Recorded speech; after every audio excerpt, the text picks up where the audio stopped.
Here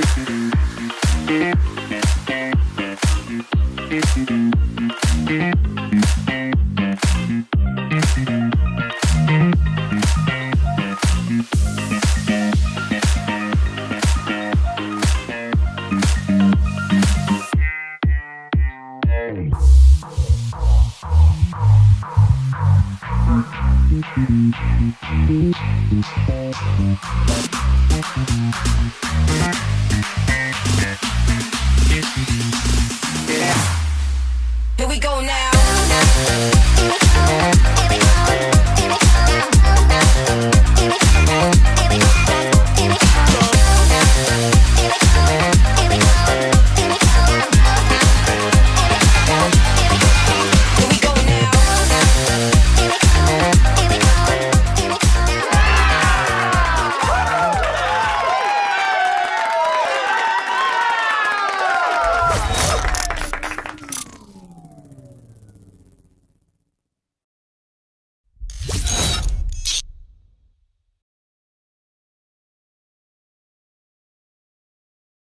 Welcome back to the Kempire channel, your #1 source for pop culture news and music, entertainment, reality TV, and so much more. Let me know if you guys can hear me, see me, all that good stuff. We are here for our weekly recap of the Real Housewives of Miami with some other tea to sprinkle in there that we have to talk about that's Real Housewives related.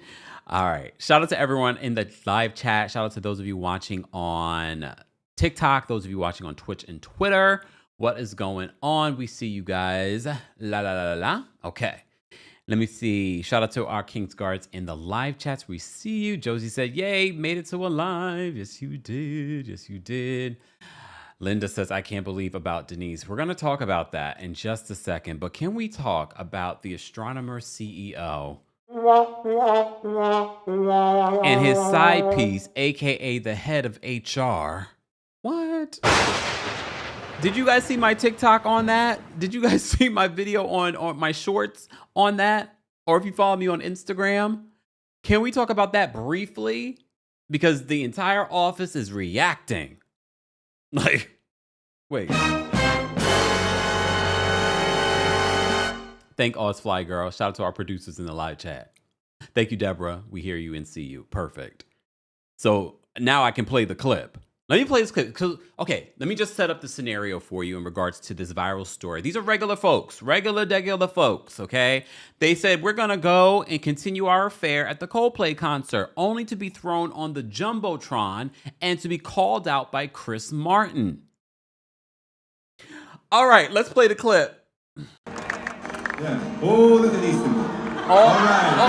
All happy and in love. Nuh-uh, don't be running away, lady. Look, all happy and in love. And if you follow me on TikTok, you can see the video that I did talking about this. This is the Astronomer CEO, and this is his head of people, meaning head of HR, human resources. Okay? And the young lady, so many people don't realize, the young lady that laughs as the head of HR squirms away also works in HR too. You know that office is buzzing. I miss working in an office. These are the moments where I miss working in an office because there were some scandalous things that used to happen at my office too. But I ain't going to talk about it here. Maybe when I come to Atlanta on August 5th or DC on August 22nd or New York City on September 12th. The Kempire After Dark live experience is coming to a city near you. If you haven't got your tickets, go get your tickets today. Ticket information is available in the description. Pageant Mommy said HR laughing out. She is the head of HR. Let me give you their names. I'm sorry. Y'all were out in public. Okay? So our friends over at Yahoo tell us, they said what was meant to be a lighthearted moment during Coldplay's Wednesday night concert turned into a full-blown public relations disaster for a high-flying tech CEO, and the footage is nothing short of mortifying. During the band's performance at Gillette Stadium in Boston, frontman Chris Martin decided to spice up the crowd with the classic kiss cam. But what happened next left the audience gasping, the internet spiraling, and $1 billion CEO, oh, he's worth $1 billion. Shout out to his wife. Shout out to his wife. Yes, he's married. Okay? But what happened next left the audience gasping, the internet spiraling, and the $1 billion CEO potentially facing a career-ending scandal. As the cameraman panned across the thousands of fans in attendance, it suddenly landed on Andy Byron, the married CEO of Astronomer, a software development firm reportedly valued at over $1 billion. And his chief people officer, HR, that's what they call HR now. So she's an executive too. Chief people officer, Kristen Cabot, who's also married, apparently, allegedly, from what we heard. Okay? The pair looked cozy, too cozy. Byron had his arms wrapped around Cabot, who leaned in closely, smiling. But as soon as they noticed themselves on Coldplay's Kiss Cam, they panicked and made the situation much worse. Byron let go immediately, ducking behind a barrier like a man caught red-handed, while Cabot buried her face in her hands, visibly flustered. But you're at a public event. You're at a public event with cameras. People have cameras. How do you... Just the fact that the internet is making this go viral, it could have went viral without Coldplay calling it out. Let me play the clip for you. Let me play it from the beginning. For those that just joined us, we're going to get into our Real Housewives, but this is Real Housewives drama. Yeah. Oh, look at these two. All right, come on. You okay? Oh, what? Either they're having an affair or they're Not her laughing. So you see the young lady standing next to her, like cringing but smiling at the same time. Allegedly, she works in HR too at Astronomer. She's like a director. Okay? We gotta watch that again. Yeah. Oh, look at these two. All right. She looked real happy in his arms, right? She looked real cozy. Like this is what they normally do. Yeah. Oh, look at these two. All right, come on. You okay? Not him going, where you going, sir? Wait. Come on. You okay? All right, come on. You okay? what? Either they're having an affair or they're just very shy. That's Chris Martin from Coldplay. He's being all innocent about it. He said either they're having an affair. They're having an affair, apparently, because they're both married. Yeah. Oh, look at these two. All right, come on. You okay? What? Sir, where are you hiding? Either they're having an affair or they're just very shy. I'll say this. I know we're laughing and kikiing, but if this was my husband, I would be, my $1 billion husband, I would be devastated. Because not only are you cheating, you're cheating out in public, and now you're caught, and it's now gone viral. Allegedly, they said that the wife has already removed his last name from her Facebook profile. Allegedly. I don't know. I haven't confirmed that myself. Irene says, I'm giggling. Look, we're giggling because it's not us, because I think we would lose our damn minds if we saw this. And you see how this is the head of HR right here. The hypocrisy. Everybody at that company be like, I knew HR was funny.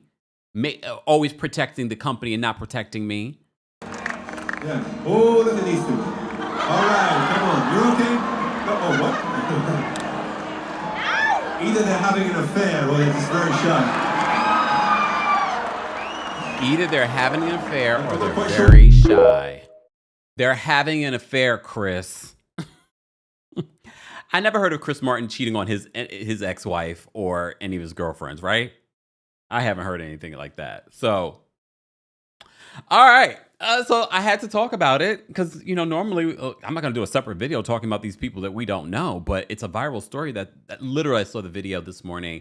Then I saw it was going viral and I said, okay, let me talk about it. And that's what before I ran off to Pilates. But here we are talking about it during our Real Housewives of Miami recap. So he is the head of Astronomer, okay, a tech company that's worth $1 billion. He allegedly is married, and so is his head of HR. You already know she's stepping down. She's got to step down. I don't know where she will go from here. She probably will get some sort of severance package. Don't worry for her, okay? You and I do something like that, we're fired. We're at the unemployment line. Her, at her level, in her... Y'all already know she's fine. She'll be fine. Okay. Exactly. Tanya says, having an affair and not shy about it. You are at a public space in 2025 where I've told you guys that people are paparazzi nowadays. The paparazzi are out of business because everybody has a phone, everybody is documenting everything. But you are canoodling at the Coldplay concert, like all hugged up. Like people can't zoom in on you. You know the zoom on the new camera that can go up to like 5 times. And I know all you Android users probably have the same thing and probably had it for how many years? We know Android. Calm down. Okay. The way you can zoom in. What if I was one of his employees and I saw that? I could have blackmailed them. Even though I'm sure the office already knew.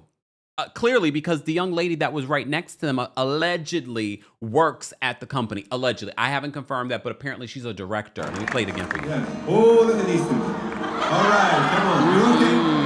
You okay? Look, he's ducking under the seats. She's turning around. She doesn't know where to go. Either they're having an affair or they're just very shy. And I'm guessing this is her subordinate who has her hand on her head like she is just embarrassed, laughing. It could be a nervous laugh. Some people laugh nervously. I'm not quite sure. Shame. Look, shame. You know what, Deja says 10 times for Android. Okay, calm down. Calm down. We will get that in 2030, okay? Apple phone users will get the 10 times zoom in 2030. Calm down, Deja. At least I made the joke about ourselves already, okay? All right. Oh, Allie says a director aiming for the new title that's opening up. Oh. Yeah. You know she gonna get it. She kept all the secrets. Foxy said the kiss cam wanted some karma. I just don't understand how you are First of all, I don't condone cheating. I just want to put that out there before y'all start jumping around. However, how are you cheating so dumbly and bigly at a public event? Forget about the Jumbotron. Everyone has phones. But anyway. I digress. Yahoo continues. They said the pair looked cozy, too cozy. Byron had his arms wrapped around Cabot, who leaned in closely, smiling. But as soon as they noticed themselves on Coldplay's kiss cam, they panicked and made the situation much worse. Byron let go immediately, ducking behind a barrier like a man caught red-handed, while Cabot buried her face in her hands, visibly flustered. That's when Chris Martin twisted the knife with a comic precision.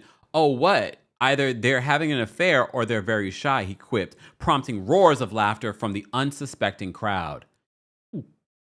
All right. If the public display of discomfort wasn't damning enough, the footage made its way to X, formerly Twitter, and TikTok, where it has since gone viral, racking up millions of views and thousands of retweets. And while neither Byron nor Cabot have responded publicly, social media has already made its mind up. Okay, here are some of the comments that people have been saying on social media in response to this. Let me just put this up so you guys can see it again. Hold on. Podcast family. Yeah. Go to Oh, look at these two. All right, come on. You okay? Shame. Either they're having an affair or they're just very shy. Having an affair. I'm not quite sure. This is what social media said. What happens in the dark will always come to the light every single time. Another person says, if they didn't react like this, this wouldn't go viral. But they knew. They were caught red-handed. Another person says, they made it so much worse by reacting that way. Imagine if his wife and her husband were Coldplay fans. Laughing my A off, that's what they get. Support for Byron's wife, Megan Kerrigan Byron, has been pouring in with users tagging her in posts and urging her to check social media now. Those aren't your friends, because I wouldn't want her to check social media that way. I would have to come to my friend and be like, girl, sit down. Don't check social media. No. I got to break something to you. So this is according to Yahoo. They said, according to his LinkedIn, Andy Byron has served as the CEO of Astronomer since July of 2023. You about to lose your job. So he's not even someone that owns the company. He's just the CEO. So they could remove him. The board probably will remove him because this is not a good look for them. Okay? According to LinkedIn, Byron has served as CEO for Astronomer since July of 2023 and previously held high-level positions at cybersecurity and software firms. Astronomer, which specializes in data orchestration tools for companies, is widely respected in tech world, with clients ranging from banks to media companies. Where's Feb Taro? I gotta send this. Oh no, she saw this because she commented on my video. I need her to pull some cards around this situation. Cabot, the woman, is his HR chief, joined the company 9 months ago. Damn, you done lost your good paying job and your marriage in an instant? Dummy. Sorry. Cabot is HR chief, joined the company 9 months ago, describing herself on LinkedIn as someone who wins trust with employees of all levels, from CEOs to managers to assistants. I bet. How do you do that, Kirsten? Her title, Chief People Officer, and that title has never sounded more ironic. You know, Yahoo, y'all trying to be funny over here. Together, they were supposed to be the face of a high-functioning tech empire. Now they're the unwitting stars of what the internet is calling the Coldplay cheater cam.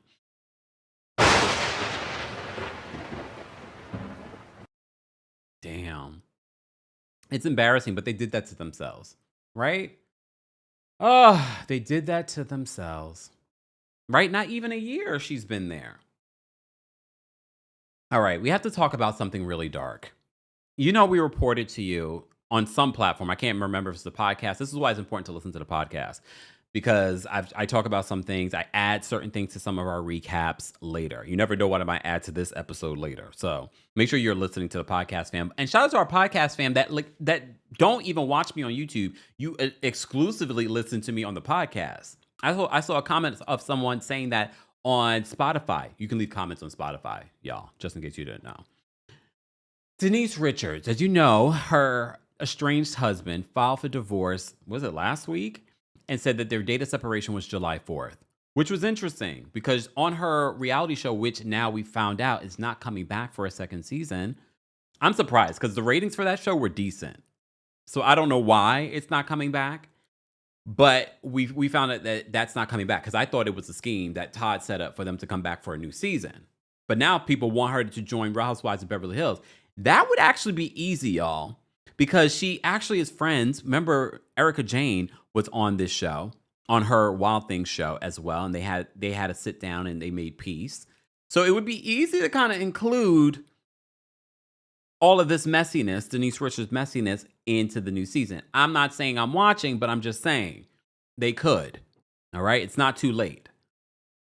But it gets dark because now Denise Richards has gotten a restraining order accusing Aaron, the very innocent goofball, doesn't have much of a brain, of physical abuse, though.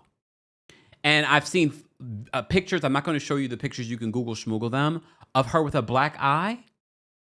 Oh, hell no. I don't understand how a man punches a woman in the face. When I was watching that video of Diddy kicking Cassie, like he was fighting some dude, I was just like, what is wrong with you?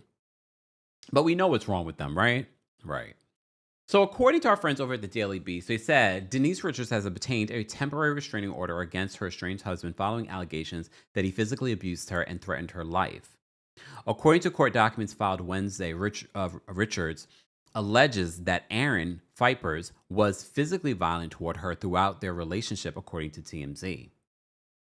The couple began dating in 2017 and got married a year later.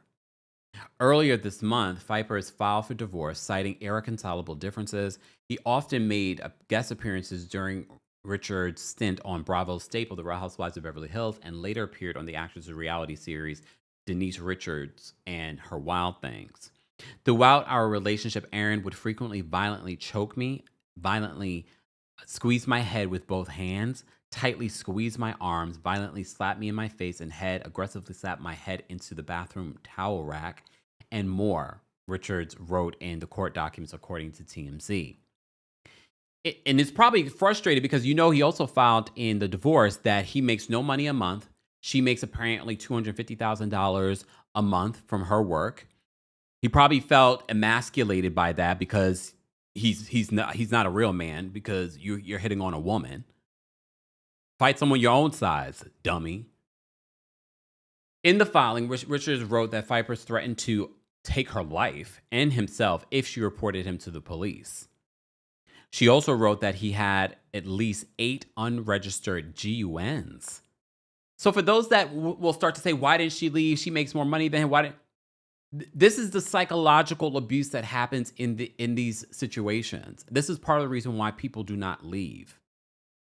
The court doc, and then after he's done this, he's probably like, I'm so sorry, I'll never do it again.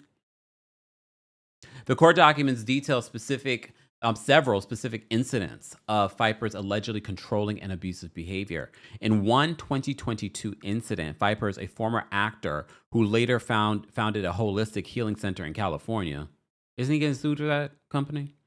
Allegedly became paranoid that the potted plants at his workplace contained listening devices. Is it drugs? He then allegedly struck Richards in the face, giving her a black eye, and called her an effing B-word. Oh my gosh. A photo included with the filing shows the actor and reality TV star wearing a black beanie with deep purple bruising and swelling around her left eye. I'm not going to show it to you guys because we have to remember, this is included in a restraining order. This is not something that she wanted to share with the world. So in so in another incident, Richards suggested that Vipers not accompany her on a work trip. In response, he grabbed her by the back of her head and slammed her to the ground, screaming that he did not trust her, Richards wrote. I knew there was something about him, that whole, dumb guy routine that he was playing. I was like, Then on July 4th, I'm glad she took a picture though of her black eye. Then on July 4th, so this is when he filed for divorce. Then on July 4th, he allegedly stormed into her office and demanded to see her phone. When she refused and threatened to call the police, he grabbed her arm and warned her, I would like to see the cops take me away. I will blow everything up if they try. What? We are talking about Denise Richards and Aaron Vipers, who she's divorcing. The incident continued into July 5th, according to the filing, with Vipers allegedly calling Richards a see you next Tuesday whore. At one point, 2 days later, Vipers filed for divorce and listed July 4th as their separation date. He's seeking spousal support and has asked to keep their assets and debts separate. I still haven't found out whether or not they had a prenup. I really hope they had a prenup. The temporary restraining order requires Vipers to stay at least 100 yards away from Richards, her home, her workplace, and her vehicle until at least August 8th, when the two are scheduled to appear in court. Richards was previously married to Charlie Sheen. Now Charlie's seeming like a whole lot better. I don't think Charlie was ever abusive to her. I mean, physically, I should say. Some might say the emotional abuse is worse. Richards was previously married to Charlie Sheen, with whom she shares 2 daughters. Vipers was married to Real Housewives star Nicolette Sheridan. I wonder what Nicolette has to say about this. All right. So that's the update. I didn't expect to see that turn in this divorce between Denise Richards and Aaron Vipers, but she now has been granted a restraining order accusing him of being physically and emotionally abusive to her. Well, and I know some people would say, like, why didn't she file for divorce? Again, cycles of abuse. Google schmoogle it, y'all. The internet is your friend. And it wasn't until he filed for divorce that this split ended up happening, which probably saved her life. We're going to continue to pray and pray for Denise and follow this story, guys. That was just an update I wanted to give you on the Denise Richards story of it all. All right, let's get into the Real Housewives of Miami. Our girls are still bringing it. You're still bringing it. Come on. Let's give it a round of applause. Guys, how would you rate this week's episode of the Real Housewives of Miami? Let me bring up this because shout out to our friends over at TV Deets. Because, we've been saying, why aren't people watching Real Housewives of Miami? Well, according to their source, they're saying that Real Housewives of Miami is averaging a 1.5 million viewers an episode across a linear video on demand, and Peacock sources tell TV Deets exclusively.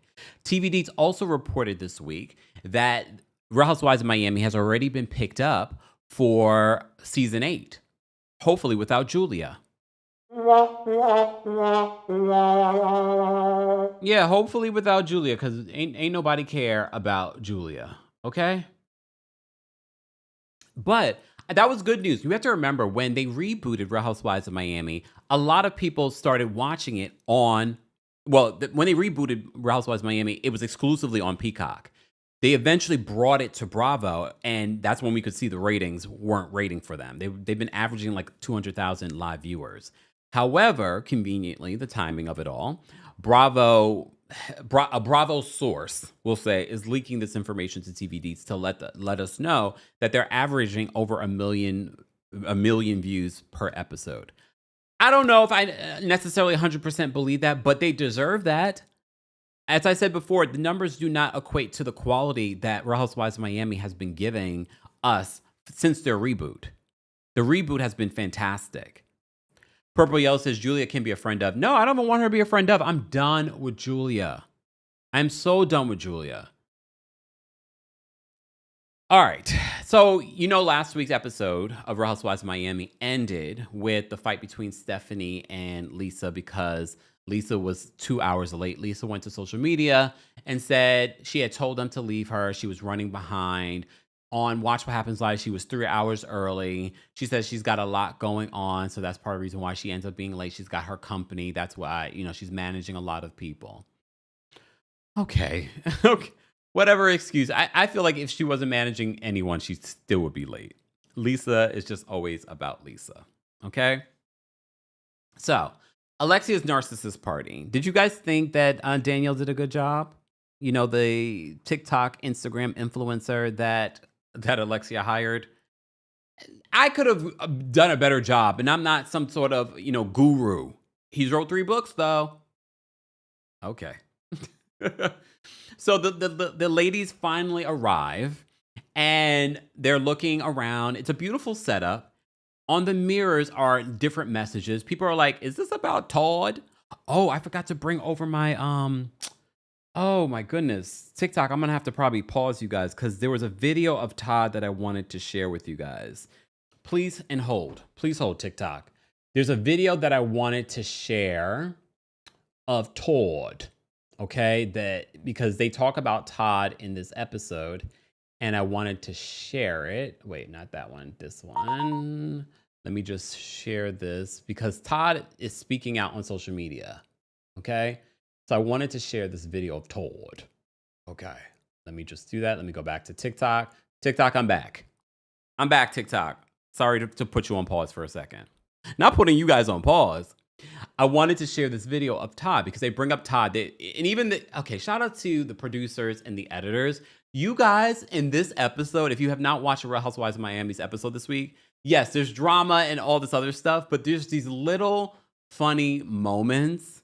Just if you're not paying attention, you'll miss it because I forgot what they labeled this goddess party, but they was like, not about Todd, because the ladies were like, is this about Todd, with all the little different sayings?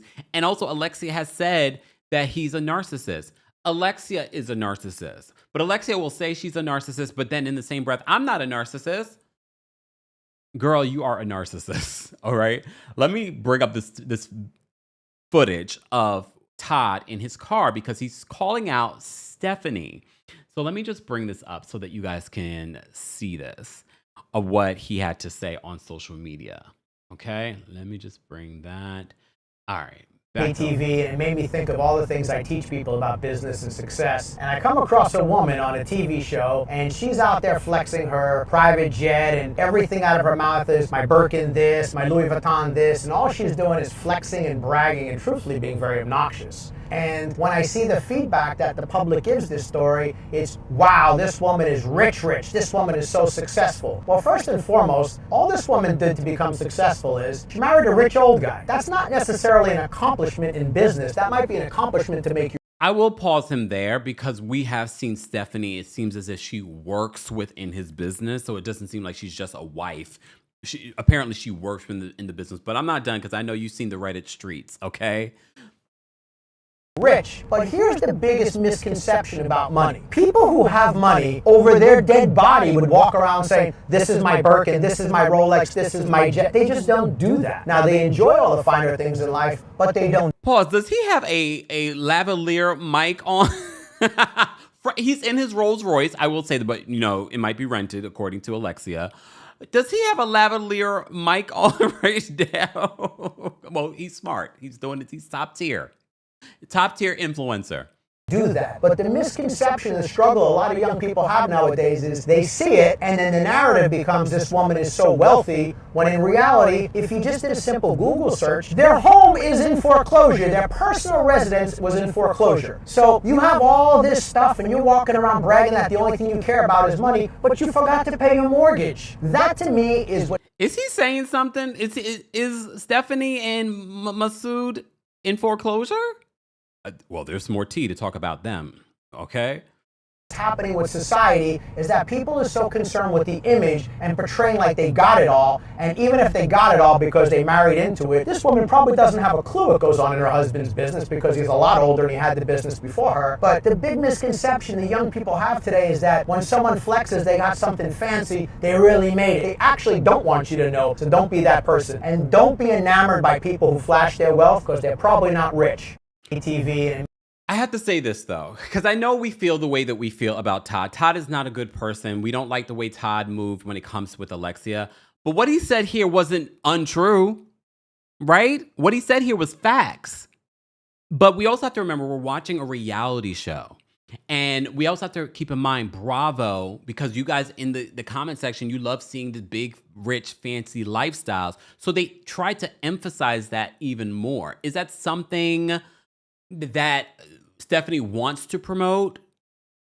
I mean, some might say yes, but it's also emphasized based off of the show and editing. Could she have offered another side to her personality? She could have. But no matter how we feel about Todd, what he said here was facts. It's true, especially when I play you this next video about, and again, I'm just going to say everything here is alleged, okay? I'm not saying that this is fact. This is from the Reddit streets, but shout out to our friends, Emily Banks, who put this together on her TikTok. I knew I didn't trust Stephanie, the new cast member of Real Housewives of Miami. Found this Reddit thread. Remember how Stephanie said the way she met Masood? I met Masood at a Miami Heat game when I was 26 years old and he was 50. She was actually Masood's ex-wife's assistant. That's how she met Masood. And then she had an affair with Masood and got her way into the company like that. Stephanie says she's been with her husband for 11... I knew I didn't trust Stephanie, the new cast member of Real Housewives of Miami. Found this Reddit thread. Remember how Stephanie said the way she met Masood? I met Masood at a Miami Heat game when I was 26 years old and he was 50. She was actually Masood's ex-wife's assistant. That's how she met Masood. And then she had an affair with Masood and got her way into the company like that. Stephanie says she's been with her husband for 11 years, but he was officially divorced in 2019. Apparently, Stephanie... I will say this, though. Sometimes these high-profile divorces can take longer. He might have been separated for a very long time. I'm just going to add that as a caveat, okay? But take a listen to this. Legally changed her name to Masood's last name while he was still married. Who? What? Where? Allegedly. Stephanie changed her last name before he even got a divorce? Oh, okay. That's weirdo behavior. Stephanie and her husband are also being sued for $10 million that they allegedly owe a Miami real estate lender. His ex-wife and 2 daughters do not speak to him. Shoma Group was actually funded by his ex-wife's father. According to this Reddit post, what it appears like is Stephanie stole his ex-wife's life. Now, she wasn't really on my radar until she went on Watch What Happens Live, and this is how she answered this question about Guerdy. I just want to know why Guerdy just wants to hold grudges. Like, just let it go. So that, like those kids, his kids are probably holding a grudge against you, Stephanie, for allegedly breaking up their happy family. Caught my attention, and I said, let me look into this lady. And sure enough, she's not who she appears, which I think we all could figure out, right? Yeah. Make sure you guys go follow Emily on socials. Okay, here's the thing.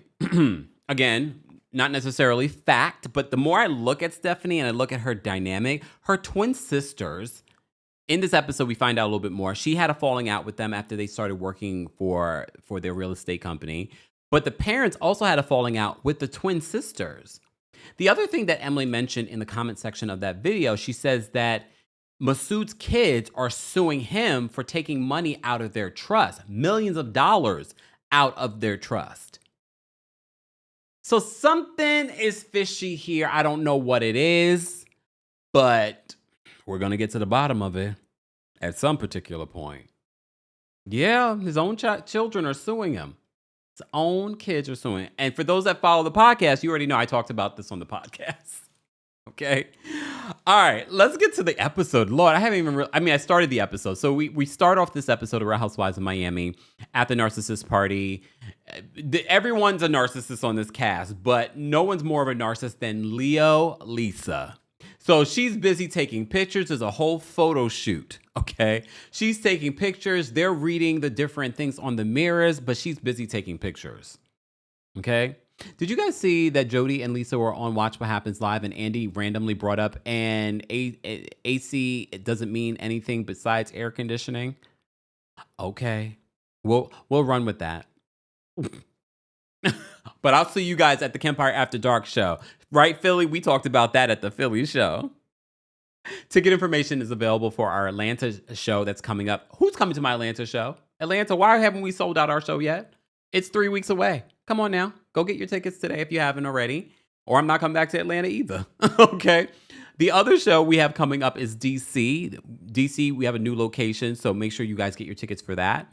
Meet and greets are available for all the shows, but there's a live stream available for the September 12th New York City show, so go get your tickets for that. More information will be available in the description. All right. So they're walking around the party looking at all the things. Daniel's just sitting around looking weird. Fine. All right. Stephanie and Lisa finally make up. Stephanie apologizes, but then she says in her confession, she's not going to be late again, right? Probably. Okay. So Julia, when they're sitting down, Julia and Guerdy have a conversation with the other ladies, and Julia says that she felt like they had moved on, but based off of what Guerdy says in that interaction, Guerdy has a thing about her, and this might be the reason why some of the people in the group don't see it for Guerdy. She does have a habit of over-talking people. But again, a lot of them do that. A lot of them are very big and histrionic. But she does have this thing about where she's talking over. She doesn't let people speak. And we see examples of that in this episode a couple of times. Because Julia talks about the issues that her and Guerdy had. And Guerdy was just like, well, you know, she needed some time. Instead of just letting Julia speak the piece, Guerdy was like chiming in instead of just letting her speak. So I was just sort of like, okay, Guerdy, let people speak. Let her get the thought out, okay? But you see Guerdy speak over her, all right? All right, then they play this game, the red flag game. So there's names, there are names with all the women, and they play this game where the women choose who they feel like they should put the red flag in their vase, okay? So the first statement is constantly talking about themselves. So all the women, for the majority, except I think Guerdy and Adriana, they didn't put it in Lisa's vase. They put it in their own. So constantly talking about themselves, Lisa wins that particular part of the game. But she wins overall because they keep putting the red flags in her vase or vase, however you say it. So Larsa then calls out Lisa for making everything about herself. And I know that's rich coming from Larsa, but apparently the group does agree. Larsa says that so this was funny because you know how Larsa is. I say this all the time about Larsa. Larsa will go to the depths of hell. If you say the word, if you say, "Oh, I think your dress is ugly," she'll be like, "Oh, and that's why your mother never loved you." You know what I mean? So she goes to the depths of hell. So Lisa said that she has receipts in regards to how Larsa is not necessarily a good friend and blah, blah, blah. So Larsa's like, I am the receipt. Okay.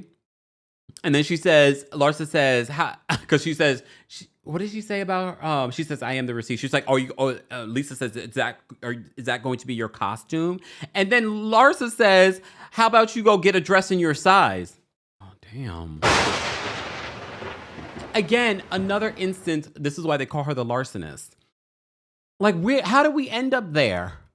How did we end up there? I was like, okay. But that's Larsa, okay? Then the next part of the game, quick to take offense. Lisa wins that one as well.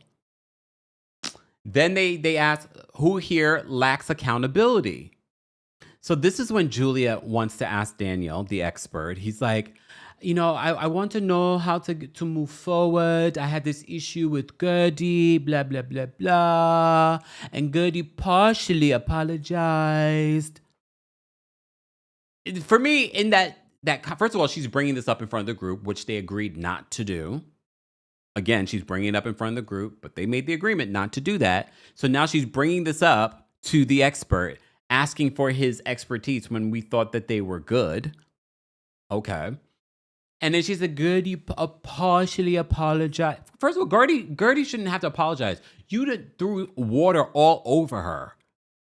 And Guerdy was just like, I don't think we should discuss this here because I was physically assaulted. But Julia also says that Guerdy called her horrible names. You're lucky that she didn't call you...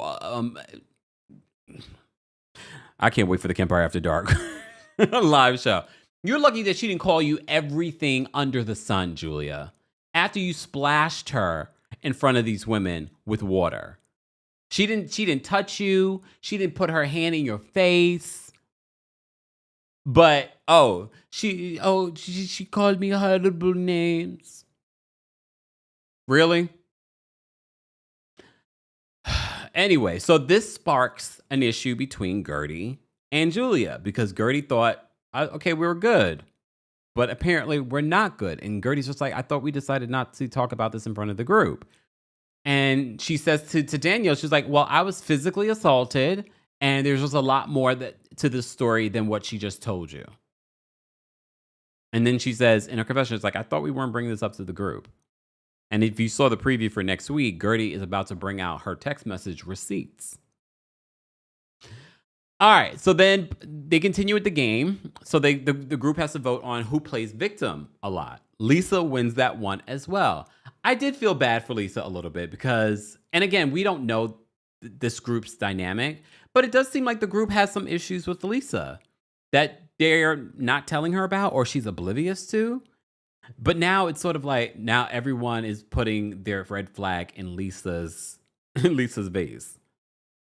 Okay. So Lisa starts getting into it with Larsa, and Daniel tries to shut her down and be like, we have to talk one at a time, and we have to move on. And she's like, no, I want to speak. I need to speak. I need to say this. She's like, no. And he shuts up. He shuts up. So Lisa and Larsa go back and forth with their issues with each other. Larsa then again says that Jody is cheap. All right. Stephanie is sitting there thinking about how she could be making money. That is what she says in her confessional. I get why some people are now looking at Stephanie like, okay, girl, like, all right, you're coming across pretentious and blah blah blah blah. She's like, I'm sitting there thinking about how I could make money. Okay, or pay the money that you owe, allegedly. So then Larsa says that she's been she in her back and forth with Lisa. She's like, I'm trying to be independent. I'm trying to help you. I'm busy trying to teach my kids how to be independent.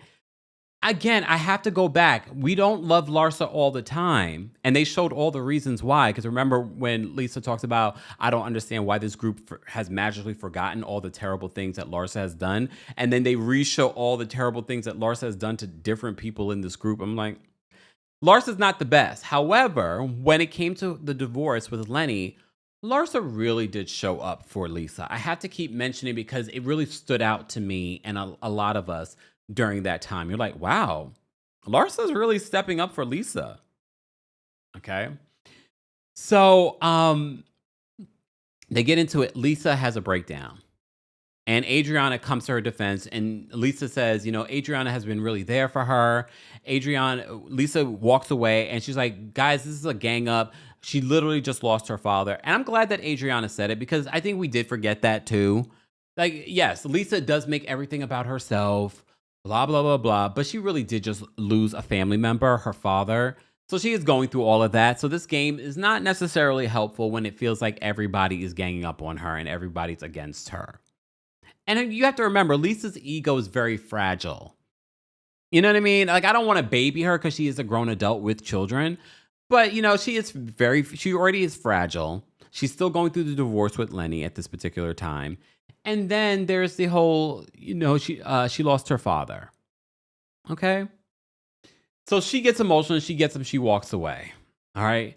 Lisa says she doesn't understand why everyone forgot what Larsa has done to them over the years. And then they show a montage of all the things that Larsa has done over the years.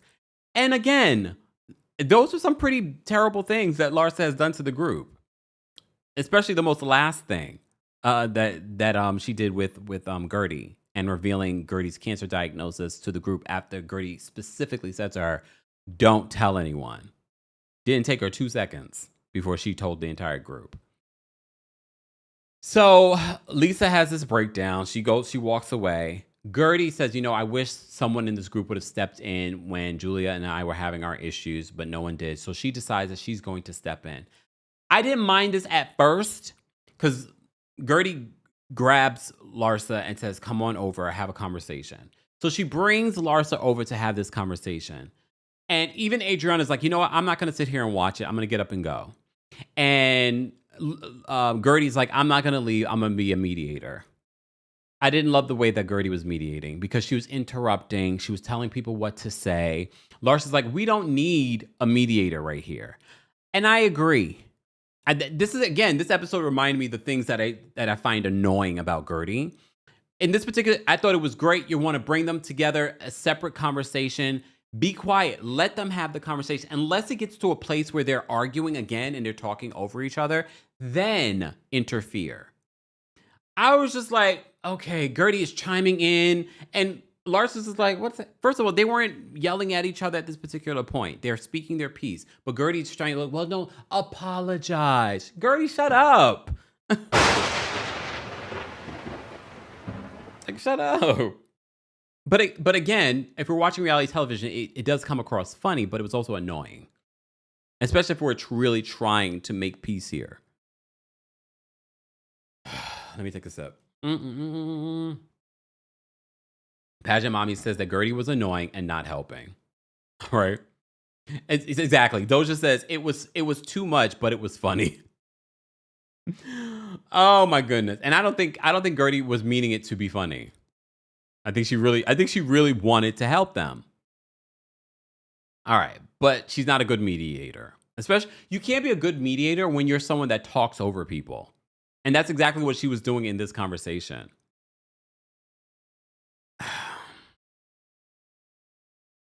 Let me see. Let me say thank you. Viewer, thank you so much for being a member for the super chat. Viewer says, Larsa, where's the receipt for the BBL? Not a receipt for the BBL. Lord have mercy. Guys, keep liking the video if you haven't already. We're talking about the latest episode of the Real Housewives of Miami. If you're a member of the channel, I will drop the calling for you guys in just a second. I'm going to actually drop it for our top tier members. No shade to our lower tier members, but we're going to drop it for our top tier members first. Keep liking the video, guys, if you haven't already. We've covered a lot already for this recap. Let me go here. All right. And don't forget, guys, you can also hear our live recaps on the Kempire podcast. That goes for everyone. Ponder Production says Guerdy had me rolling because she's so ridiculous in how she was handling the situation. Like, how are you helping the situation? You're not helping the situation with how you're handling this. But again, this is what makes good reality TV personalities, like your delusion. Like, you really think that you're helping, but you're not. You're making the situation worse. All right, Royal Court members and Senior Royals, I'll drop the calling for you guys. Team Kempire members, I'll drop the calling for you guys in just a second. I still have a lot more to go through in regards to this Real Housewives of Miami episode, so let's move on. All right, Julia we have this separate scene with Julia and the social worker. As you know, Julia adopted these 2 black boys, brothers. And at this particular point, they're in the middle of the adoption phase. So they have to have home visits. So the social worker comes there and they have this home visit. Okay. She says that they're a few weeks away from becoming adoptive parents. If you missed it, this week, Martina was going viral for her thoughts on surrogacy. And she basically says surrogacy is wrong and that you can't have it all. That was Martina's tweet that I believe she's now deleted. Reminder that both of Andy Cohen's kids, the executive producer of the show, are kids of surrogacy. She says, but you can't have it all. But you can adopt. First of all, being a part of the LGBT community, you can adopt at your big age. Some people might say you can't have it all to Julia. But okay, I guess unless it's convenient for you and whatever your money can buy. But okay. Anyway, I've digressed. So they meet with the social worker, and social worker has concerns because, you know, there is no male figure in the boy's life. And she's like, are there any male role models that she'll have around them? And she's like, you know, my brother, I FaceTime with him 3 times a week, blah, blah, blah, blah. I guess the male figure will be virtually. But then she goes into talking about having guests over and how the boys' reaction to that seems like they have concerns because they might be a little triggered. They might be a little traumatized at, you know, being from one home to the next and concerned that this is not their forever home. Okay, so she talks about that. Then, okay, so we have that scene. Some of you fast forward through those scenes, rightfully so. But I'm paying attention. I'm paying attention to those scenes because I'm concerned for those black children in that household. And it's not because I feel like they're going to do anything to them. My concern is because of the microaggressions and macroaggressions that Martina and Julia have been making. I've said it before. I have concerns that because of the way that you guys are doing this, maybe subconsciously, I'm going to give you grace. Subconsciously, I'm concerned that you're going to do that to these children and not realize what you could be doing to them. Just pointing it out. Protect black kids. All right. Anyway, moving on. Stephanie has dinner with her parents. Here's the thing that stood out to me in Stephanie's scene with her parents. So she's very close with her parents. She has a Nest Cam that they don't know that she has access to in their home. Okay. She's like, there's nothing illegal about that, right? I just want to make sure that you know, if they fall. Okay. Miss Lonnie says that I too have concerns.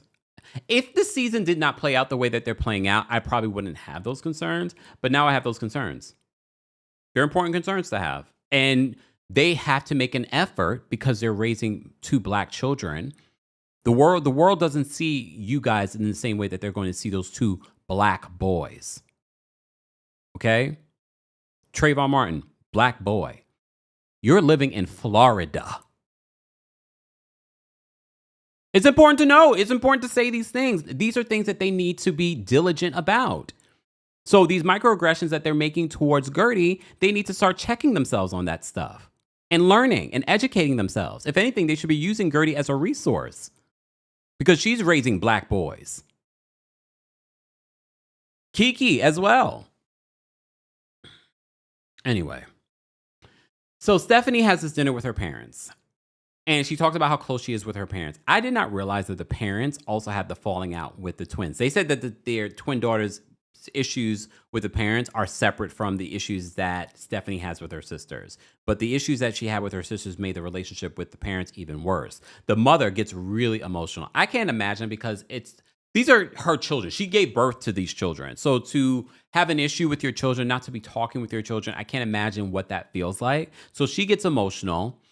But here's what stood out to me. First of all, Stephanie's father and Masood are only 2 years apart. But then I looked a little bit closer. They kind of favor each other, even the teeth. I was like, Stephanie, you might need to go to therapy and unpack that a little bit. Just saying. Mia Moore says, these are the questions that should be broached during the adoption process. I mean, I'm surprised that wasn't a question the social worker brought up. And, you know, she brought up the whole male male figure in the boy's life. What about the whole aspect of these are two black children being raised by two white women? That is an important issue to be brought up, especially in America, in Florida, with the things that have happened in Florida. Like, those are important. We can't be saying, we don't see color. No, because these boys are not growing up in a world in America where people don't see color. Just saying. But back to Stephanie and her parents. Go back and look at Masood and her father. Even the way that they comb their hair and the length of their hair is very similar. Just saying, that's what stood out to me. But the other thing that stood out to me in their conversation is that the mom gets really emotional because they don't have a relationship with the twin sisters. I'm on the twin side. I don't know. I find that to be weird. What happened? And the issue with the parents and the twin sisters are a different issue than the issue between Stephanie and her twin sisters. She said that once they signed to work for the Shoma group, she feels like that's where she signed away her sisters. So I don't know what happened in regards to when the sisters worked for her, but it caused an issue. And now the twin sisters are not in communication with the family. And the mom gets really upset about that. I felt for the mom. Britt Chanel says, not the hair. Go back and look, Britt, and then report back. Everyone go back and report. Deja says they're 1 year apart. Well, based off of what they showed, they said he was 67 and Masood was 65. Maybe Masood's birthday hadn't happened yet. So maybe it's only 1 year apart. Maybe a year and a couple of months. Who knows? Okay. Yeah. So, okay. A scene that I don't know if we necessarily needed, but it was fine. I still enjoyed the episode. How would you guys rate this week's episode of The Real Housewives of Miami? It was still I'm going to give it an 8. I thought it was maybe more than an 8. Oh, no, more than an 8. I have to give it a 10. That conversation with Larsa and Lisa at the end, I have to give it a 10. Okay? But also the conversation with Guerdy and Russell. Let's get to that conversation. Guys, if you just joined us, we're talking about The Real Housewives of Miami. Oh my goodness, I forgot how good this episode. I almost cried during this therapy session with Guerdy and Russell. Russell can't help but be real. Guerdy is over the top, but he's low key. He's straightforward. He doesn't play the BS. He doesn't play the I get it. Guerdy. Can we just say this? On some level, Russell gives black man energy. Wait. Y'all, do you get what I'm saying? Go back and pay attention to Russell. There's something about his vibe, his energy. I'm just like, and I just had that thought now. But anyway, anyone agree? Come on, agree with me. Someone agree with me. Thank you. Hey, it's July on TikTok says, yes, I agree. Thank you. So they go into therapy, which I'm glad that we're getting to see the other side of this. So many times with reality television, when we talk about breast cancer, we don't see the aftermath. And what we're seeing in Guerdy's storyline is the aftermath. Nasra says that he grounds her. Without a doubt, she needs grounding. She needs it. And we've talked about this before. Nasra agrees with me. Ali agrees with me. Thank you. Day says Russell's secure with himself. Without a doubt. Savannah says he's giving zaddy. Yeah. I will say this. I'm sure he got some good loving after this, because when he said, you keep saying that I'm traumatized, and the real thing here is that I'm amazed by you. Oh. I was just like, if y'all could see my legs, I would have been like, I'm all yours right now. What? So they talk about what they've gone through after cancer. They talk about their relationship, how they got together. They've known each other since high school, guys. Just imagine, this is the person that you've loved your entire life. You've never had to really be a caretaker for them. They go through this groundbreaking thing that happens in their life. And honestly, when Guerdy said that there was a point, because I've never been through chemo. I've only been sick before, so I can only imagine what chemo is doing. You know what I mean? That's a whole other level. And I'm a man, so you know, men, we could be punks when we get sick.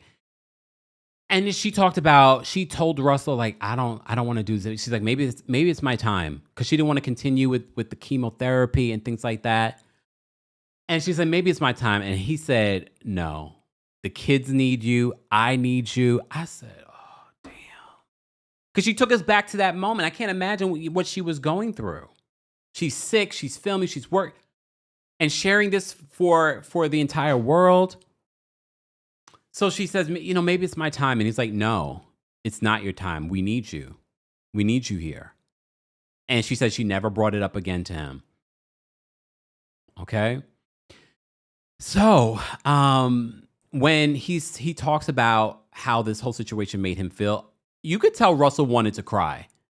We have to remember, this is someone that he's loved since high school. They're now what? 40? They've known each other since being teenagers. And now this is probably the biggest challenge that they've ever gone through in their relationship, life or death. And now he's seeing his partner possibly die. And now she's giving up. So he gets emotional. He didn't shed a tear, but you could see the tear was coming. I was like, look, here's my shoulder, Russell. Here's my shoulder. Just cry on my shoulder, Russell. Okay? But then, she talks about she doesn't want him to constantly treat her like he's a first responder or a caretaker. She wants to feel sexy again. She's also used to being in control in her business life and in her family life. In this situation, he had to take care of everything. He had to take care of the kids. He had to take care of her. But she doesn't want to feel like that anymore.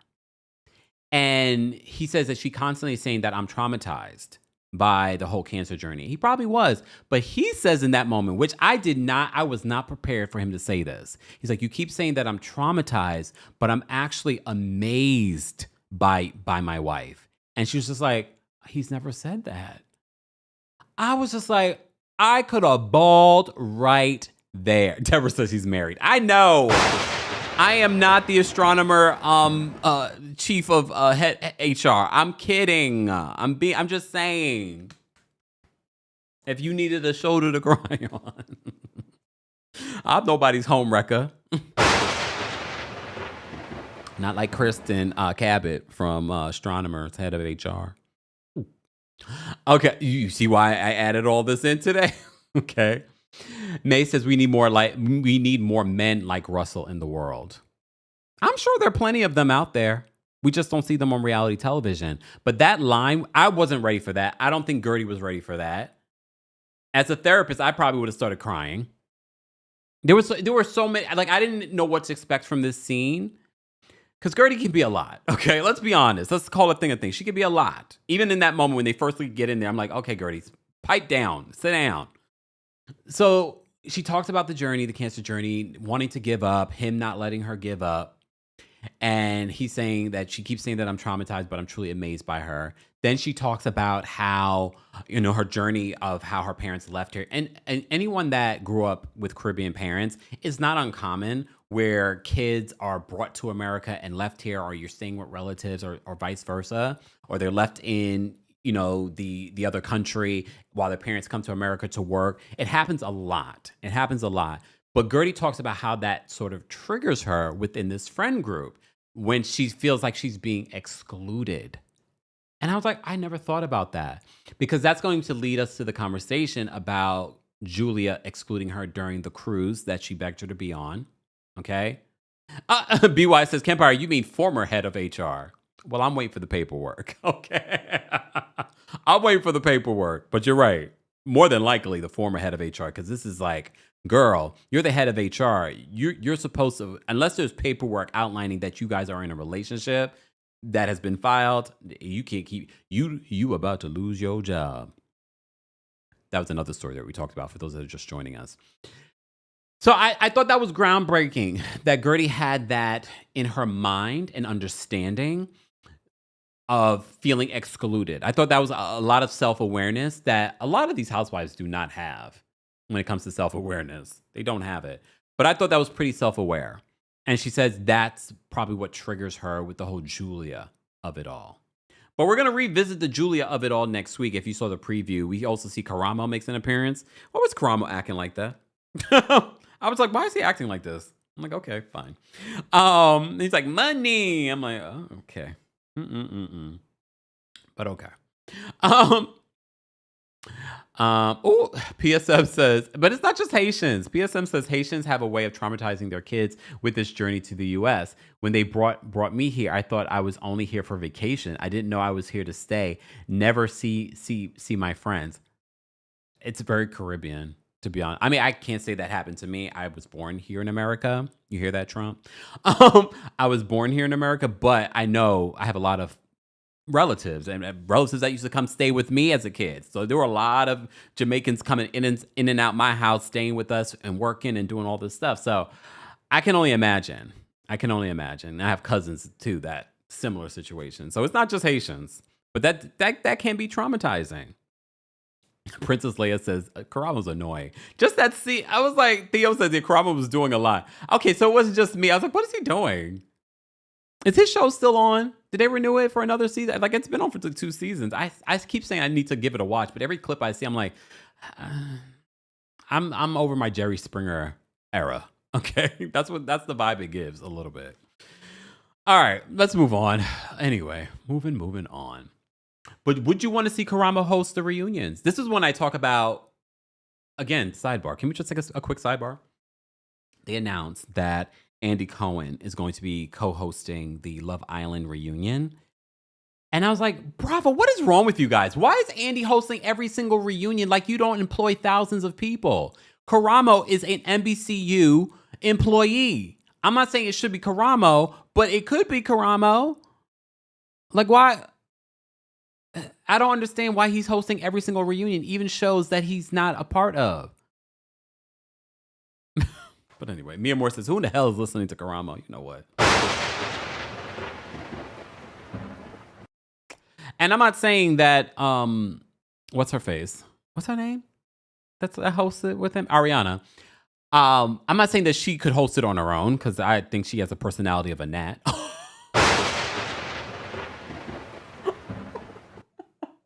It's funny because it's true. I'm not saying that she should host it on her own, but there's plenty of people at the network that could be hosting this. This is a huge show for Peacock. And you're giving another thing to Andy Cohen. It's weird to me, but whatever. I don't even watch the show, but I saw that and I was like, what the hell? Tiny Sunflower, so I'm sick of Andy. And I'm not saying that Andy's bad at it. It's not even that. But he's not the only one that would be good at it. And again, this is not me saying that I want the job. I don't even watch the damn show. I'm not interested. I'm just thinking of the other talent that are hired by NBC Universal. I don't want the job. The Dan Talk said, Dan, I didn't know that you are in Belgium. You know I love Belgium. I've been there a couple of times. Yeah, but I got me some Belgian waffles. Kalam says, the way you are kikiing at yourself has me dead. Can you tell me I'm the youngest? Sorry. Let me focus. Can we have to get to my favorite? Well, okay. The Guerdy and Russell scene was one of my favorite scenes. It was up there. But this next scene with Larsa and Lisa. So Larsa and Lisa finally make amends eventually. They sit down to have a conversation. But, Larsa can't help but take digs. Larsa says that she was really hurt after the Milan trip. Something happened during that Milan trip. And now I can't even look at Lisa. I have to look at Lisa as a liar because she still tries to make it seem like nothing happened. And Larsa says something did happen. And we find out what it was. Because Jody accused Larsa of hiring paparazzi to take that photo, that damning photo of Marcus doing the sniff, sniff, sniff, okay, with the AC. All right? So, but then I thought to myself, oh, did she do that? And then she's like, am I the CIA or something? And then Lisa says, well, the paparazzi guy told us you did. Well, now I'm starting to think, do you guys think that that's what happened? Now I'm starting to think, but again, who cares? Because that's true. When we think about Marcus Jordan, who cares about Marcus Jordan? There weren't paparazzi following him like that before. He's in the south of France. Who's zooming in to see him do a sniff of some powdery substance? It's not like it's Michael Jordan. So now I'm starting to think like, Oh, maybe she did. Because remember, she accused him of talking about her badly on social media. So then I was like, well, wait a second. Exactly. RC said, which is not a denial when she says, am I the CIA or something? And then Lisa says, well, the paparazzi told us. But why is this Jody's business? Why is this Jody's business? Why would that even come up as any sort of issue when you guys are having a conversation? Who cares? Who cares? But him bringing it up, I can understand. Well, I think I just convinced myself that Larsa did pay someone for them to get that photo of him. Cindy says, definitely call the Paps. Because who cares about Marcus Jordan like that? That's not, I mean, is that going to pay a bill?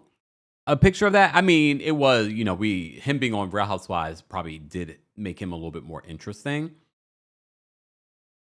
Not to us. I'm so glad he's no longer on the show. Tiny says Larsa does like a good stunt. Well, good for it. Larsa, if you ever see this, good job, girl. Because we didn't know. Only for us to find out he got arrested for driving under the influence. Nicole says because that's Jody's AC client. I will say they've denied any accusations of, the powdery substance. They even talked about it last night. Andy Cohen gave them a save in regards to that. So Leia says, I don't blame Jody for interjecting. Larsa came at him too. Yes, she called him cheap. I wonder why she called him cheap. Did she ever explain why she called him cheap? Why is he cheap? I mean, dating someone like Lisa, I don't think he really can be cheap. He's paying for everything else. He's paying for her lifestyle. So, I don't know. So it gets heated. She's like, I'm trying to de-escalate the situation because Larsa then says that she's a better friend. And then she says that Lisa needs to be a better friend. She needs more friends. And she's like, you didn't see all the red flags that you got at the party? So Lisa gets really upset. She has another breakdown. And she gets up and she goes to the bathroom. Let me just tell you something. I was not ready for her. She calls Alexia. She walks her way to the bathroom.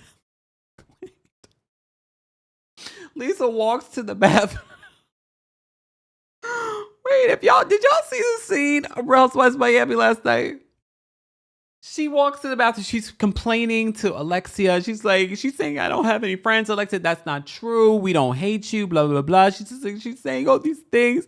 She's in the bathroom mad. The cameraman. Why did the cameraman get the shot of the lady in the stall?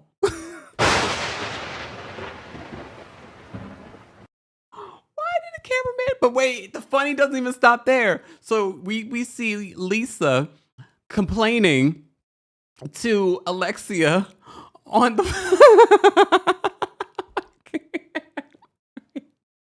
she's complaining to Alexia on the phone. Mind you, she's on speakerphone. That's so rude. You're in public. She's on speakerphone complaining to Alexia, but they're filming a reality show. There's a woman. Has that ever happened to you? You're in the bathroom. That's never happened to me because I'm not sitting on nobody's nasty toilet. Okay, but it's a ladies' room, so the women gotta sit. But I know some of y'all squat. You don't sit. I don't know. The lady could have been squatting, but why did the cameraman? The cameraman deserves a raise. Why would the cameraman get the shot of the lady's feet and then keep going to the lady's feet? Like, who thought of that? Who thought of that? I wonder if that person was a producer that was in the stall. Because even if it was a setup that Todd set up, it was so good. It was good. This is why Real Housewives of Miami is top tier, because I was not ready for that. BY says the cameraman is so juvenile. I didn't see that coming. I did not expect that. Sir, because those cameras are big too. So did he get on the floor? Or did he drop the camera? First of all, why are we in the bathroom with Lisa? Did he drop the camera to get that shot and then editors zoomed in? I need to ask producers. I need to ask. See, Newbie says I missed that. Now you got to go back because it was comedy gold. It was the best part. All right. Mersando says he got a shot to prove that Lisa is a narcissist. So he's zooming in on the lady in the stall's feet. All right. So then while Lisa's in the bathroom, Larsa's on her phone. I'm going to give Larsa some leeway here because we don't know if later they added audio, but the audio that they share is Larsa at the table on her phone listening to Donald Trump. And he's just like, if you're black or Hispanic and you vote for Kamala, you need your head examined. I don't know if they added that audio or they did that intentionally because then it goes to audio for something else. Y'all already know, Larsa, she probably did vote for Trump. Okay, it's also Florida. Okay, but I was just like, not her listening to Donald Trump and listening intently. It wasn't like, how we listen to Donald Trump when he comes up on our feed and we're like this. You're like, I don't even listen to him. I'm just like this swipe. But she's sitting there listening intently like, he's right. He's right. She didn't do that, though. I will say that. She just was sort of like, and then she was listening to something else while Lisa's back inside upset. Lisa eventually, because the lady comes out to use the bathroom, done using the bathroom. Okay. And then she's like, oh, sorry. Then she goes out. Okay. She goes out. And the woman in the bathroom, when Lisa comes in screaming on the phone, she probably was just like this froze. She probably was still like mid-stream. She was midstream in the bathroom. Lisa comes in yelling, and she's probably like probably froze up, and she probably still had to go, but Lisa's still talking.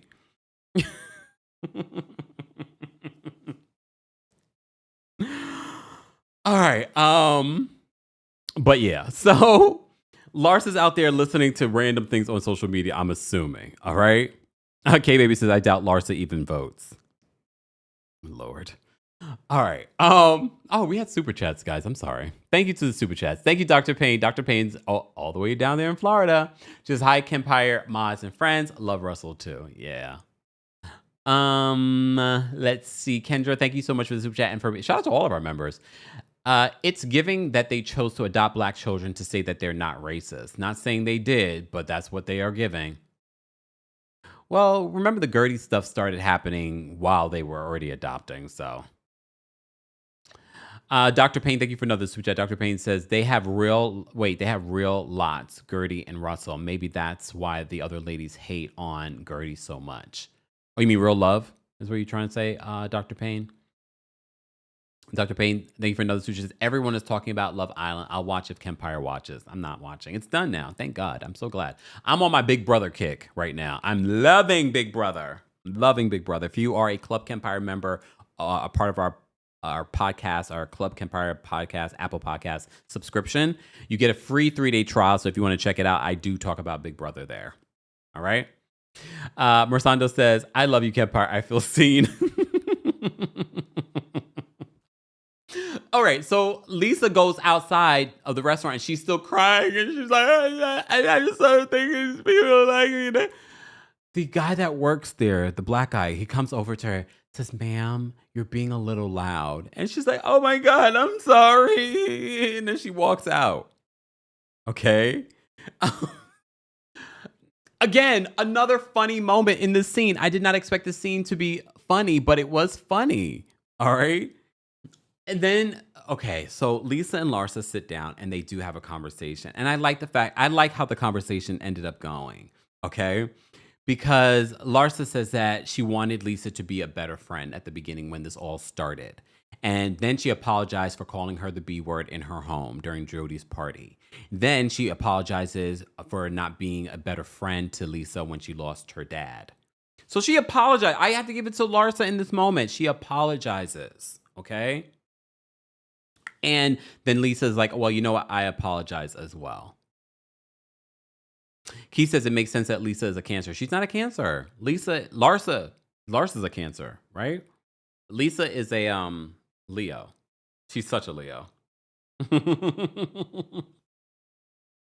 So, all right, froze. Please hold. Mercury's retrograde, no matter what Nicki Minaj says. No matter what Nicki Minaj says, Mercury has a shadow period. We are in a retrograde. Well, now, retrograde starts tonight. Is today Wendy Williams' birthday? I think today is Wendy Williams' birthday. Happy birthday, Wendy Williams. Yes, happy birthday, Wendy Williams. All right. If you remember the channel, I dropped the call-in link on the community tab for everyone now. We are talking about the latest episode of The Real Housewives of Miami. Thank you to everyone that has already liked the video. This was a fun recap. I had a good time. So Lisa and Larsa make amends by the end of this conversation without Guerdy chiming in. I liked it. I want to see them get along. I'm at this particular point where we're 6 episodes in. I don't want to carry this out for the rest of the season, but we already know the Guerdy and the Julia of it all is not over. You saw the preview for next week. And before you guys even get on Guerdy, she's doing what housewives do. She's making a spectacle of this situation. So she's posting up the text messages between her and Guerdy. All right? I mean, between Guerdy and Julia.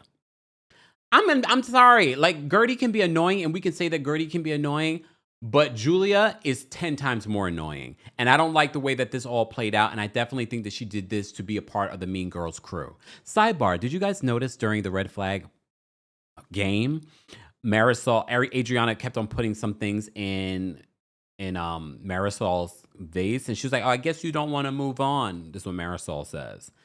Marisol, you do not want to move on with Adriana, so stop pretending like you really want to move on with her.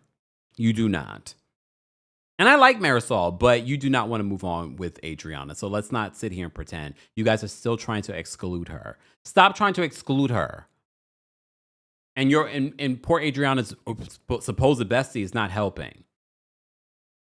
I wonder if we're going to see more of, I'm guessing based off the trailer, we're going to see more of the downfall of Julia and Adriana's friendship. All right. Mia Moore says, happy birthday, Wendy Williams. I have immense love for you. Yeah, everyone say happy birthday to Wendy Williams in the chat. I believe today is her birthday. Let me just double check. I know it's either today or in the next couple of days. She's a Cancer. Hold on. I'm pretty sure today's her birthday. No, tomorrow's her birthday. Tomorrow is her birthday. All right. Tomorrow is her birthday, July 18th, 1964. See, at least I'm early. Happy belated birthday to DJ Richie Sky. Shout out to all the Cancers celebrating a birthday. Okay. Tutu, I will be dropping the call-in link. Let's get to 350 likes. I will drop the call-in link for the general audience. But if you're a member, I've dropped the call-in link for you guys on the community tab. We're talking about the Real Housewives of Miami's, the latest episode. If you had to rate this episode, how would you rate it from 1 to 10? I'm giving it a 10. That bathroom situation was enough for me, TikTok, right? That was enough for me. I was like, tens. I mean, the scene with Guerdy and Russell, 10s, all right? Yes, happy early birthday to Wendy Williams. Free Wendy all day, every day until she's free. All right? Exactly. Teresa says, we love you, Wendy. Happy birthday. How you doing? Hold on. Let me play it. How you doing? All right. Foxy rates it an 8. Live chat on TikTok. Thank you, Ponder Productions, for the finger heart. How would you guys rate this week's episode of The Real Housewives of Miami? Don't forget, you can also hear a audio version of our live recaps along with extended versions on the Kempire podcast while you're there. Don't forget to give us a 5-star review all on Apple Podcasts and on Spotify. And also, don't forget the Kempire After Dark live show is coming to Atlanta on August 5th. I know it's a Tuesday, but who cares? We're not going to be out that late. Calm down. Go get your tickets today if you haven't gotten your tickets. And then, of course, we are coming to DC on August 22nd. That's a Friday. All right. And then we're going to be coming back to New York City on September 12th. All shows have meet and greets available, but the New York City show has a live stream option. So even if you're coming to the other shows, what I say in DC or what I said in Philly or what I say in Atlanta won't be what I say come September 12th. It's going to be a completely different show. So go get your tickets today if you haven't gotten your tickets. We will be having a good old time. All right. Lana gave it a 9. PSM gave it an 8. I'm seeing a lot of 8s. And I guess you guys are free nilly with your 10s, huh? Panja Mommy gave them a 5. All right. Angel says, I give Kemp's recap a 10. Thank you. Appreciate it. Shar says that Larsa is just as self-absorbed as Lisa, in my opinion. I definitely think that Larsa is self-absorbed. I do think that Lisa takes it to another level. And apparently the group agrees. Just saying. All right. Let's get to some of the callers from our members. If you're a member of the channel, we've dropped the call link on the community tab. Live chat, once we get to 350 likes, I will drop the call link for you guys as well. All right. Brenda says, happy birthday to the queen of TV, Wendy Williams. We love you. We see you. We can't wait to hear from you soon. Yes. Case Orange just gave the episode a 10. All right. Purple Yellow says the show was 7. Which isn't bad. Live chat on TikTok. Let me know how you would rate this week's episode of Real Housewives of Miami. All right. Miss Bernice has been waiting patiently behind the scenes. Miss Bernice, what's going on? Hey, Kempire. How are you? Are you there? Can you hear me now? Yes. Okay. What up, though, everybody? How y'all doing today? Let me get my spirit right with watching this episode, because I just want to get to my favorite part with Guerdy and her husband. Yeah. He loves this woman, mind, body, and soul. Mm-hmm. They are the yin and the yang, ebb and flow. Mm. You don't see one without the other. You know, he compliments her, she compliments him. Yeah. She's his backbone, and vice versa. There's no true love than that on TV. Mm. And the other women are envious of that love. That's why they're secretly doing the attack on her. Mm. Because I'm sorry, if I tell you we good, and we're gonna go from that, and then you're gonna come back and bring it back up. That means we was never good. And I see you, and you on my list. Because you are no longer my friend. You are ops. Mm. Okay? You have no good for me. And I can see that because you're doing me shady. Mm. And Julia and Martina, they invisible people to me. When they come on, I put on mute. Oh. When they finish talking and they out the scene, I take it off mute. Because Martina upholds Julia in her mess. That's true. Because you didn't notice this. I don't think anybody noticed this in the beginning when it was all about the baby shower. Mm-hmm. And Guerdy had sent a message with congratulations. And she said, oh, she just sent me congratulations. It was congratulations. I couldn't get into the thing. They kept booting me out. So, okay, I'm sending you congratulations. And the Martina gonna go like, that don't sound right. Kick. That's a reach. Yes, that's a real reach. And Larsa and Lisa are male-centered people. Oh. They always gonna fall out because they're male-centered. Mm. If they don't have a male in their life, they not happy. Mm. Mm-hmm. So other than that, it was all right. But you still enjoyed the episode. I did enjoy the episode, Okay. yeah. Okay. All right. Thank you, Miss Bernice, for calling in. You're welcome. Bye. Bye-bye. Miss Bernice. Always reading them for Phil. Okay. All right. I dropped the call link for the general audience because I know there are people patiently waiting. And we have members backstage. Let me bring up Ariana next. Ariana, what did you want to share about Real Housewives of Miami's latest episode? Hi, Kempire. How are Hey. you? I thought the episode was just like, okay. I feel like it's just not giving what the last few seasons have been giving. Really? Yeah. Okay. I don't know if I have like a bad taste in my mouth from stuff with Guerdy or but yeah, I guess, or also I do really just miss Dr. Nicole. Like I really miss the sparkle that she brought to the show for sure. And that guy, I can't remember his name, and I've been in and out of this live because I'm working, but the guy that Alexia brought, Daniel, that guy's really strange. And like the red flag thing was very, very strange. Like, why was that even, like, how does that uplift anybody? Like, I don't get the point of any of that. It was, I guess, just messy for the show, I guess. I don't know, but that was just weird. And that guy's very strange, very strange. I don't like his vibe at all. He's got 3 books. So? I can write a book. I know, that's right. Write a book. You're right. But yeah, also, I just wanted to say that your like one of your old videos on Amsterdam or whatever, I just went. So Oh yes. so good. I need to go back like ASAP, like tomorrow. But Yeah, because didn't you go to Ibiza too? You went on a oh couple yeah, places. yeah. I was out and about. I went to Paris, Amsterdam, Ibiza, Barcelona, London. Okay, fine. I'm sure you had a fantastic time. Goodbye, Ariana. I'm playing. I'm just telling you, go on vacation again. You I gotta know. go soon. Soon, hopefully. After Okay, this bye. tour. Bye. After this tour, I'm going somewhere. All right. Tanya's backstage. We'll bring Tanya up next. Tanya, what did you want to share about the Real Housewives of Miami's latest episode? Hey, Kempire, is it me? Yes. Or is it the other 20? Oh, hi. Oh, no, it's you. Hi. My alias works with the T. Sorry. You I keep wrote throwing down me off. I'm like, who is this? I'm so sorry. But I wrote down a list because I have quite a few points to say, so I want to go fast. Okay. I really related to Guerdy's experience because what she went through is what I saw my brother go through in the Dominican Republic, and it's very, very traumatizing. It still bothers me to this day. As a mental health professional, I take personality disorders very seriously, and to see the aimless blaming throughout the red flag activity was just not conducive. I don't see how that's helpful to the group. And I do agree with Lisa. It seemed like a pylon, so I was very proud of Adriana for sticking up for Yep. her. I believe Lisa is very self-absorbed, but so is Alexia and Larsa, and they all act the same way. The only difference is that Larsa finally does not have a man, so she's not as male-centered. And then Stephanie and her husband are very shady, and I do not like the constant pompous attitude about making money. Like, can you not read the circle's vibe? Like, everyone here has money, so why do you feel like you have to keep throwing yours in someone else's faces? I think she needs to find a group where she fits. She needs to join like the National Entrepreneurs of America or something because Real Housewives of Miami is not it. I'm getting tired of that. And I know I think it's very disgusting. I don't know. It's just my own personal opinion. Nobody has to agree, but I think it's very shady and disgusting for you to date a man that's probably around your father's age. No, he really is. I He's don't around know. her father's age, like a year difference.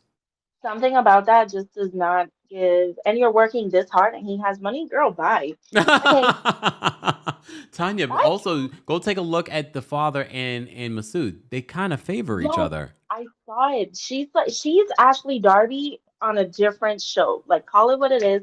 And Kempire, please keep doing Julia's accent. I live for the accent. I die every I'm time. saving it for the tour. Okay, I'll see you in Atlanta. Yes, I'll see you in Atlanta, Tanya. Bye.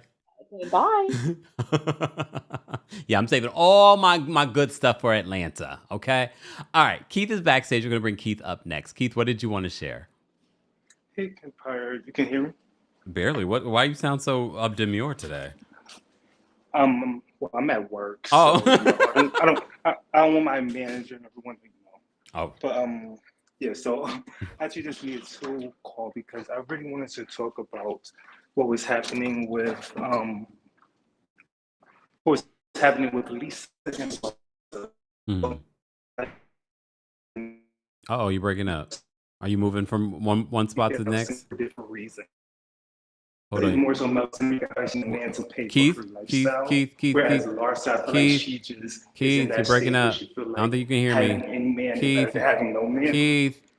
You can hear me? Hello? No, can you hear me now? Because you were breaking up. Oh, and then he dropped out. Well, I want him to get to a good spot, and then we'll bring Keith back up. Princess, what did you want to share in regards to Real Housewives of Miami? Hey, Camp. Hey. Can you hear me? Yes. Okay, so I wanted to speak on the Lisa and Larsa of it all because that's the only part that kind of like interested me at all. Lisa, I feel bad for. Yeah, she makes a lot of stuff about her, but I feel like it comes from her probably having to fight to be seen in her marriage with Lenny for so long, not knowing, the odds and ends. But look at how it's blown up in her face. Like, I can only imagine the dynamic within that house before they filed for divorce. So I'll give her a little grace with that.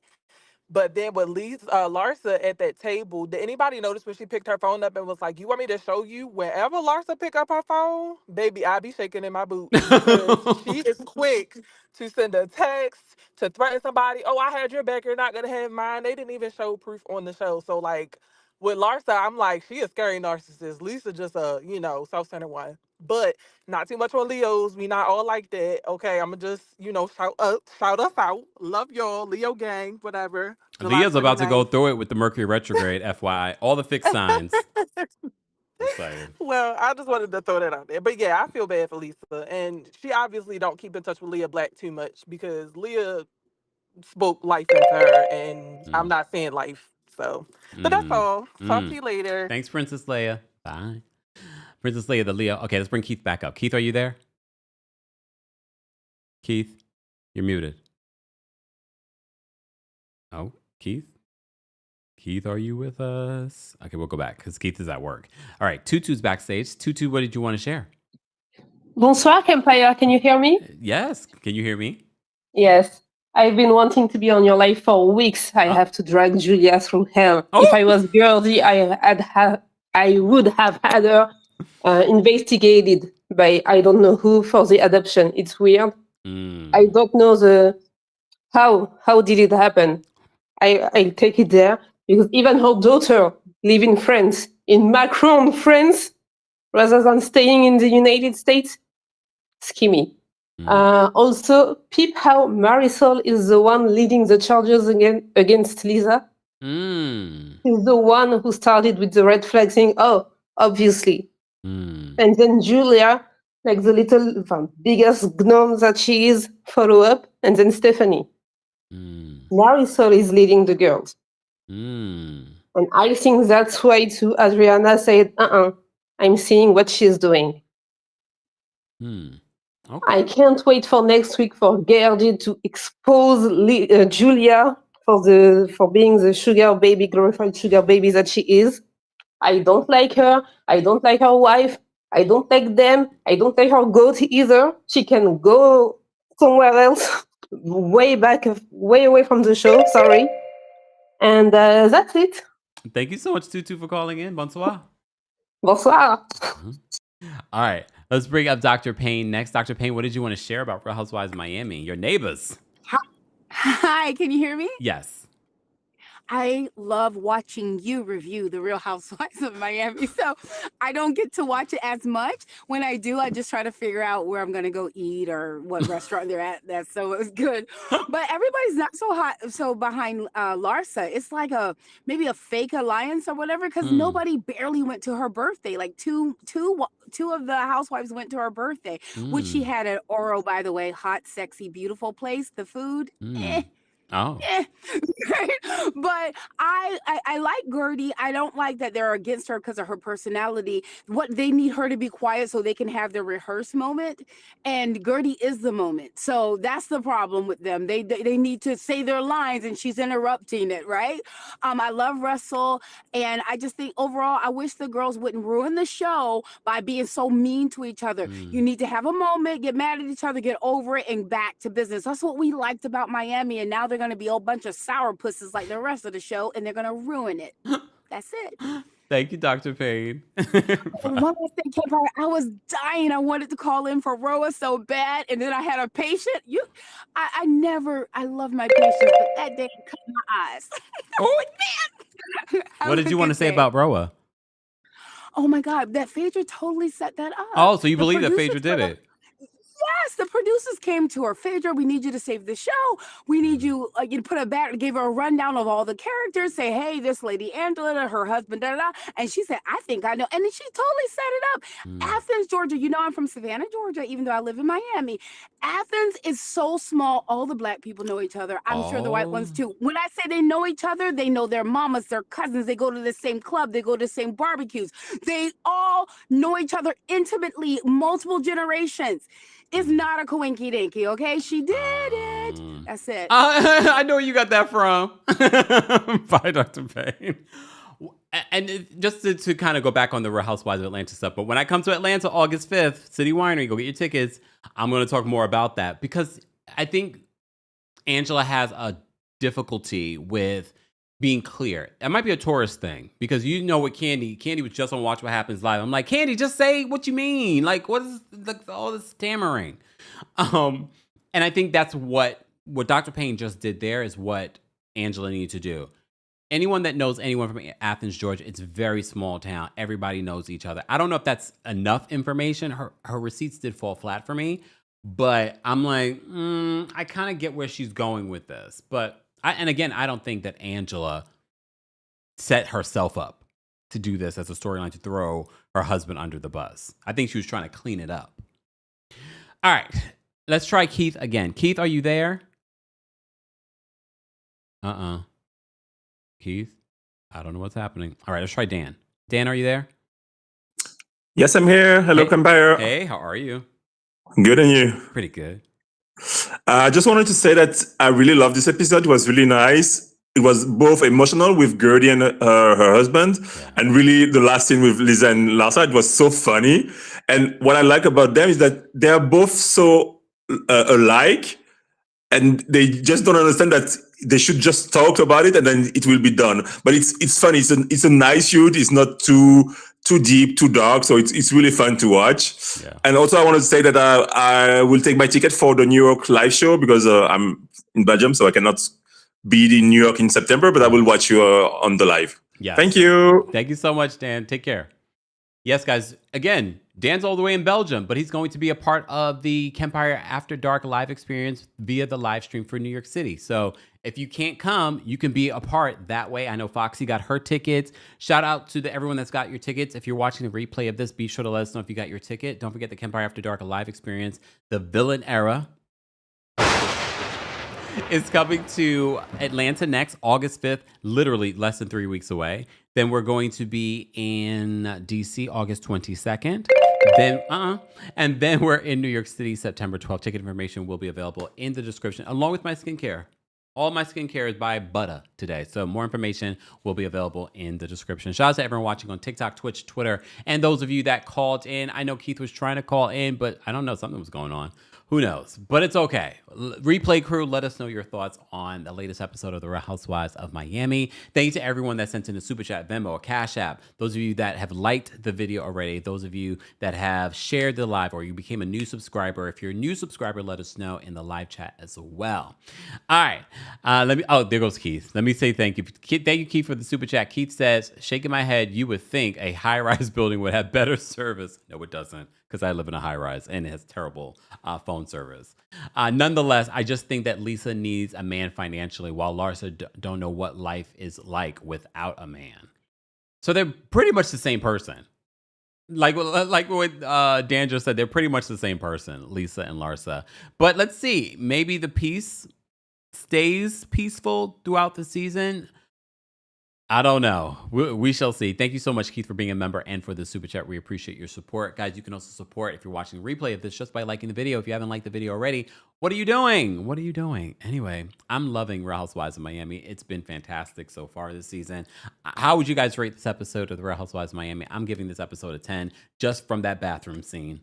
Just from the bathroom scene and Guerdy and Russell's scene as well. All right. Okay, Powerful said that I live in New York, but I'm going to the show in DC. Powerful, you're not going to come to the New York City show? Just saying. Okay. Powerful's like, I ain't got all the coins to be spending for everything, Kempire. I understand. Fine. Okay. Guys, I hope you guys have a great rest of your Thursday. Where did the week go? Where did the week go? Don't forget to follow me on TikTok, guys, because there's short form content that I post there first. So you might be missing out on certain things. I eventually post them on other platforms, but make sure you follow me on TikTok and make sure you follow me on X, because I'm also sharing my thoughts and opinions and tweets about things that I don't talk about anywhere else, like Big Brother. I did talk about the first couple of episodes of Big Brother on the Club Kempire podcast. It's a paid podcast subscription here on Apple. Be sure to check it out. You can have a free 3-day trial if you just want to check out. I talked about the White Lotus there. I talk about And Just Like That. All of that's available there. All right. Thank you to everyone that sent gifts on TikTok. Those of you that sent in super chats, we appreciate you guys. I will see you all in the next one. Let's end it with this. Yeah. Oh, look at these two. All right, come on. Caught in the act. Caught in the act. Either they're having an affair or they're just very shy. No, they're having an affair, Chris Martin. I'm not quite sure. She ran. Here we go now.